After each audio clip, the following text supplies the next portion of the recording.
नमस्कार, हाजिर हूँ मैं आज आप सबके सम्मुख एक और नया कार्यक्रम लेकर।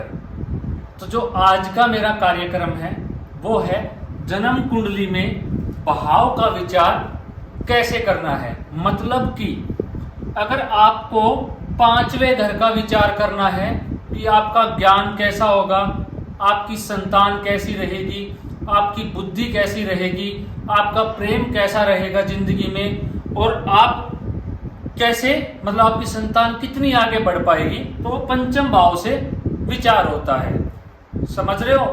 और जो आपको धन का सुख मिलेगा या नहीं मिलेगा वो भी पंचम भाव से विचार किया जाता है। तो आज मैं आपको ये बताऊंगा जन्म कुंडली के अंदर भाव से विचार कैसे करना है, भाव को कैसे देखना है कि आपका भाव कितना मजबूत है और कितना मजबूत नहीं है। तो मेरा नाम है विकास कुमार और आप देख रहे हैं विक्की एस्ट्रोलॉजर। अगर अभी तक आपने चैनल को सब्सक्राइब नहीं किया तो चैनल को सब्सक्राइब कर लीजिए और बेल नोटिफिकेशन आइकन को भी दबा दीजिएगा, ताकि क्या पता जो अगला सवाल हो वो आपका हो। जैसे मैंने आज 2 सवाल के जवाब देने वाला हूं। जो पहले सवाल का जवाब है वो पूछा है मोदी जी ने करके, पता नहीं यूट्यूब पे उनका नाम मोदी आया हुआ है तो मैं नहीं जानता, उनका सवाल का जवाब दूंगा मैं। जो दूसरा सवाल पूछा है प्रिंस कुमार ने पूछा है, तो मैं उनके सवाल का आज जवाब देने वाला हूं। अगर आपका भी कोई सवाल है तो कमेंट करना भूलिएगा नहीं, मैं आपका उत्तर जरूर देता हूं। क्या पता आपका हो तो जरूर कीजिएगा। अगली बात करते हैं।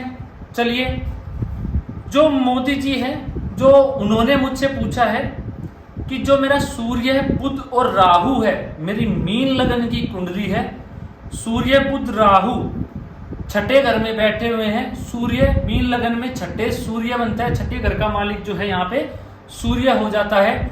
बुध राहु के साथ युति में बैठा हुआ है।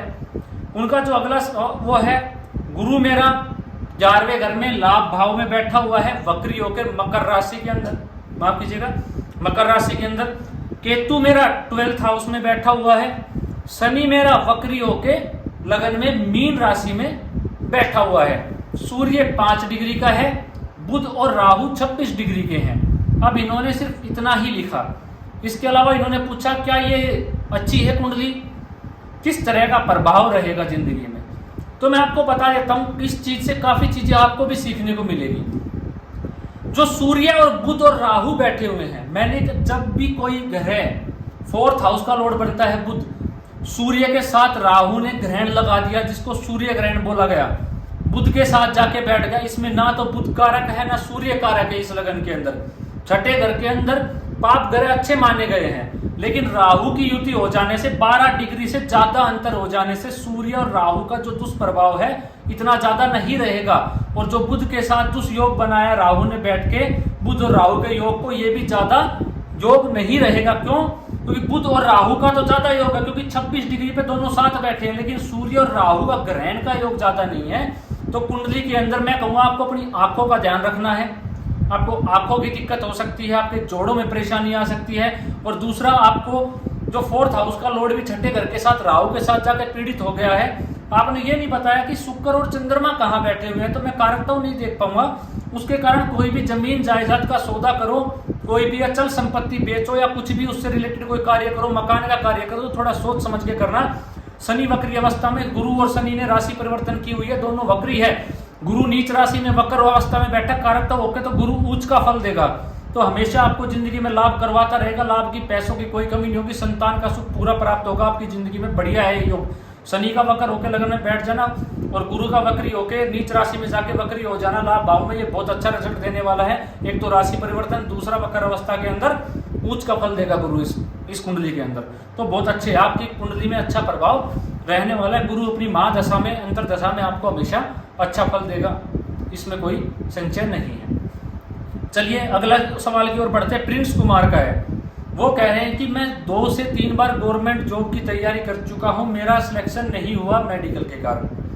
ठीक है, क्या जो मैं ये है गवर्नमेंट जॉब की प्रिपरेशन करनी चाहिए या मुझे नहीं करनी चाहिए? इन्होंने कहा मेरी मेरी मिथुन लगन की कुंडली है, मंगल मेरा सेकंड हाउस में बैठा है कर्क राशि में, राहु मेरा 5वें घर में बैठा है तुला राशि में, गुरु मेरा वृश्चिक राशि में बैठा है कौन से घर में, छठे घर में, बुध और शुक्र जो है मेरे 8वें घर में बैठे हुए हैं। ठीक है, उसके बाद इन्होंने कहा है सूर्य और शनि मेरा कुंभ राशि में बैठा हुआ है, केतु मेष राशि में 11वें घर में बैठा हुआ है, और जो चंद्रमा है वो जाके बैठा हुआ है इनका उच्च राशि में 12वें घर के अंदर। तो इन्होंने कहा कि मैं जिंदगी भर परेशान रहूंगा, मानसिक पीड़ा रहेगी मुझे, या मुझे सफलता नहीं मिलेगी। तो मैं आपको एक बात बता देना चाहता हूँ, गुरु और चंद्रमा की आमने सामने दृष्टि हो जाने से आपकी कुंडली में गज केसरी योग तो है, लेकिन मंगल आपका नीच राशि में जाके बैठा हुआ है जो कि लाभ भाव पर छठे घर का मालिक बनकर धन भाव में जाके बैठ गया तो आपको परेशानी करेगा। उसका जो मालिक है वो जाके उच्च का बैठा हुआ है चंद्रमा, तो मंगल का नीचे तो भंग हो गया, तो मंगल आपको खराब नहीं देगा। मुझे आपकी डिग्री वाइज नहीं पता क्या है क्या नहीं, आपका गवर्नमेंट नौकरी से रिलेटेड सवाल है जो उसका जवाब मैं दे देता हूँ। तो गवर्नमेंट नौकरी आपको, क्योंकि आपका जो भाग्य से वो सूर्य और शनि साथ बैठे हैं, वहां पे कारक होता है, जो सूर्य है 9वें घर में कारक होता है। अगर कारक घर के साथ जो भावपति है वो बैठ जाए, जैसे कि लाभ भाव का मालिक, भाग्य भाव का मालिक कौन है आपका, शनि बना, तो शनि 9वें भाव में 9वें घर का कारक होता है सूर्य, तो सूर्य 9वें घर के स्वामी के साथ बैठ गए तो उसके बल में वृद्धि कर दी। और शनि का जब बल में वृद्धि हो जाती है भाग्य, तो भाग्य साथ तो देता है लेकिन जब नहीं देता जब आप सोचते हो, वो आपकी चीजों में डिले कर देता है, उसके बाद ही रिजल्ट देता है। तो सूर्य 9वें घर में जाके बैठ गया, पराक्रम भाव का मालिक होके शनि के साथ बैठ गया, बहुत महानतम योग है, बहुत अच्छा योग है। 10वें घर का मालिक बनता है गुरु, जाके छठे घर में बैठ गया, उसका मालिक मंगल नीच का होता है। तो सरकारी नौकरी के जो योग है वो थोड़े से कम हो जाते हैं, मेहनत बहुत करनी पड़ेगी आपको, उसके बाद ही आपके सरकारी नौकरी के दरवाजे खुलेंगे। बुध शुक्र युति लक्ष्मी नारायण योग कुंडली में, लेकिन अष्टम भाव में जाके बना हुआ है, मंगल की दृष्टि पड़ गई, ये भी पीड़ित हो गए हैं यहाँ पे। और जो राहु है उसकी 5वीं दृष्टि शनि और सूर्य में पड़ी हुई, तो मैं कहता हूँ गवर्नमेंट जॉब में आपको दिक्कत रहने वाली है। तो उसके लिए मैं आपको उपाय बताता हूँ, अगर आपको गवर्नमेंट जॉब करनी है, क्योंकि बुध जो हो गया अष्टम भाव में हो गया, मैंने आपको बता रखा है जब भी छठे 8वें 12वें घर में लगने से बैठ जाए तो पीड़ित कर देता है और बहुत मेहनत करने के बाद रिजल्ट मिलता है। तो आप एक गाय को हरा चारा दीजिए और गुड़ खिलाइए बुधवार के दिन। दूसरा उपाय क्या है, आपको शिवलिंग पे चाहिए, अनार के रस से अभिषेक कीजिए शिवलिंग का, और मंगलवार के दिन जो माफ कीजिए जो लाल रंग की दाल होती है उसका सेवन करना शुरू कीजिए। ठीक है, एक तांबे का कड़ा अपने हाथ में डालिए, और एक आपको मैं सलाह देना चाहूँगा कि पन्ना नाम का स्टोन अपनी उंगली में धारण कीजिए, चिटली उंगली में, राइट हैंड की में, आपको फायदा होगा। चलिए अपने विषय को शुरू करते हैं। जो आज का हमारा विषय है वो जन्म कुंडली में भाव का विचार कैसे करें। अगर आपको ये जानना है कि आपके पास कितना धन होगा, आपके पास कितना धन होगा, तो इसका मालिक बनता है शुक्र, जो वृषभ राशि का है, यहाँ पे शुक्र मालिक बना। तो हमें क्या करना है, भावपति, सबसे पहले हमें देखना है भाव, हमारा कौन सा भाव है, दूसरा भाव धन भाव। धन भाव का स्वामी कौन बन रहा है, शुक्र बन रहा है, भावपति। अब हमें ये देखना कि इसके आगे ग्रह कौन सा बैठा है, पाप ग्रह बैठा है, शुभ ग्रह बैठा है, पीछे ग्रह कौन सा बैठा है, पाप ग्रह तो नहीं है या शुभ ग्रह। अगर आपको ये नहीं पता कौन सा पाप ग्रह होता है और कौन से शुभ ग्रह होते हैं, तो आई बटन पे लिंक दे दूंगा, देख लीजिएगा, वीडियो के डिस्क्रिप्शन में लिंक मिल जाएगा कि कौन से शुभ ग्रह होते हैं, कौन से पाप ग्रह होते हैं। पर बता देता हूं मैं आपको, सबसे ज्यादा पाप ग्रह राहु होता है, फिर शनि होता है, शनि के बाद मंगल आ जाता है, केतु आता है, केतु बाद मंगल आ जाता है, मंगल के बाद सूर्य आ जाता है। शुभ ग्रह कौन कौन से होते हैं, शुभ ग्रह होते हैं, चंद्रमा शुभ ग्रह होता है लेकिन पक्ष बल से बली होना चाहिए, गुरु शुभ ग्रह होता है, शुक्र शुभ ग्रह होता है, और बुध शुभ ग्रह होता है। बुध जिस ग्रह के साथ बैठता है वैसा ही फल देता है। तो यहाँ पे देखिएगा शुभ ग्रह है या पाप ग्रह है, दोनों। कहीं पाप कर्तृ योग में तो धन भाव नहीं है, आपका भाव खाली है या किसी ग्रह की दृष्टि पड़ रही है या नहीं पड़ रही है, आपको ये देखना है। पहले तो ये देखिए कि इसका स्वामी किस, पहले भाव देखिए, भाव पाप कर्तृ योग में तो नहीं है, कितने पाप ग्रहों की दृष्टि पड़ी हुई है वो देखिएगा। उसके बाद क्या देखना है, जो भाव का स्वामी है वो कहाँ बैठा है, कहीं वो पीड़ित तो नहीं है, जो भाव का स्वामी है कहीं वो पीड़ित तो नहीं, पीड़ित कैसे होगा, अब ये कोई पाप ग्रह की दृष्टि पड़ जाए इसके ऊपर, ये पाप करते, जैसे शुक्र है, मान लीजिए जो शुक्र है वो जाके यहाँ पे बैठ जाए, इस भाव में जाके बैठ कर भी पाप कर्तृ योग में फंस गया, यहाँ भी पाप करे, यहाँ भी पाप करे, किसी पाप ग्रह की दृष्टि, तो भाव तो ठीक हुआ लेकिन भावपति पीड़ित हो गया। तो अब हमें क्या देखना है कि जो शुक्र है देख लिया, उसके बाद 2 घर आगे चलेंगे हम इससे, भाव, भावपति, भावकारक, भावत, भावम। अब जो दूसरा इससे 2 घर आगे चलेंगे, कौन सा है? 1 और 2। अब हमें ये देखना है कि ये जो इसका जो स्वामी है वो कैसी अवस्था में बैठा हुआ है। अब ये बुध है, अब देखना कि बुध ग्रह कैसी अवस्था में बैठा हुआ है हमारी कुंडली के अंदर, तो हम जानेंगे कि हमारी कुंडली का दूसरा भाव हमारे पास कितना धन होगा और कैसे प्राप्त होगा। चलिए दूसरे उदाहरण से समझते हैं। अब हम चलते हैं पंचम भाव के ऊपर।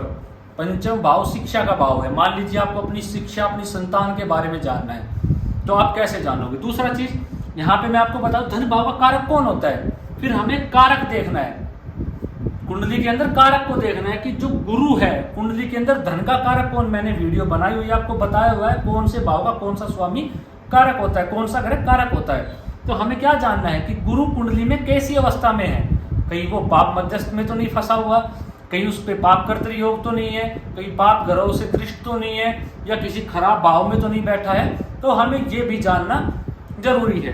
तो पंचम भाव का विचार कैसे करें? अगर आपको ये देखना आपकी संतान कितनी पढ़े लिखेगी, इतनी अच्छी रहने वाली है, क्या करेगी जिंदगी में, आपको प्रेम कैसा मिलेगा, प्रेम जो प्रेम आपको प्रेम होगा जिंदगी में, आप प्रेम के अंदर सफल हो पाओगे नहीं हो पाओगे, आपकी लव मैरिज हो पाएगी नहीं हो पाएगी, सब पंचम भाव से विचार किया जाता है। आपकी बुद्धि कैसी रहेगी, तो हमें क्या जानना है? सूर्य 5वें घर का कारक यहाँ पे कौन सा बना? सूर्य बैठा हुआ है, जो स्वामी है सूर्य।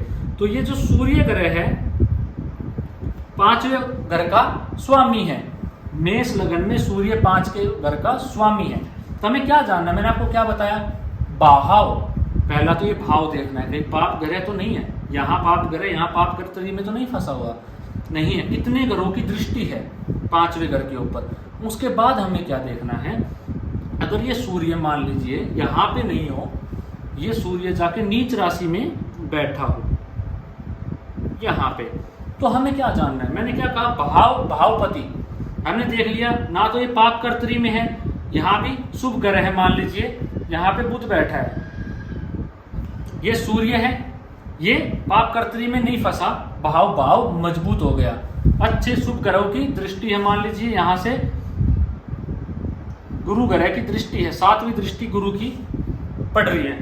तो हमें क्या जाना? भाव तो अच्छा हो गया, लेकिन भावपति पीड़ित है, भावपति पीड़ित हो गया है नीच राशि में जाने के कारण, तो पीड़ित है। उसके बाद हमें क्या देखना है? पंचम भाव से 5 घर आगे चलना है। इस भाव के बारे में अच्छे से जानने के लिए 5 घर आगे चलना है हमें। अभी हम यहाँ से क्या करेंगे? 1 घर, 2, 3, 4 और 5 घर आगे। जो इस भाव का स्वामी है 5वें घर का, यहाँ पे कितने घर है बैठे, इसका जो स्वामी है वो कैसी अवस्था में? इसका स्वामी कौन बना? गुरु ग्रह बन गया। गुरु ग्रह कहाँ बैठा है? लाभ भाव में बैठा है। अब गुरु के ऊपर कहीं शनि की तो दृष्टि नहीं, कहीं राहु की तो दृष्टि नहीं, कहीं यहाँ पाप ग्रह, यहाँ पाप ग्रह, कहीं यहाँ राहु और यहाँ शनि तो नहीं, पाप कर्तरी में तो गुरु नहीं फंसा हुआ, ठीक है। क्योंकि जो भाव इसका जो संतान का और जो ज्ञान का कारक है कौन है? गुरु है। क्या देखा? पहले भाव को देखा, फिर भाव के पति को देखा, जो इस सिंह राशि का स्वामी है उसको देखा।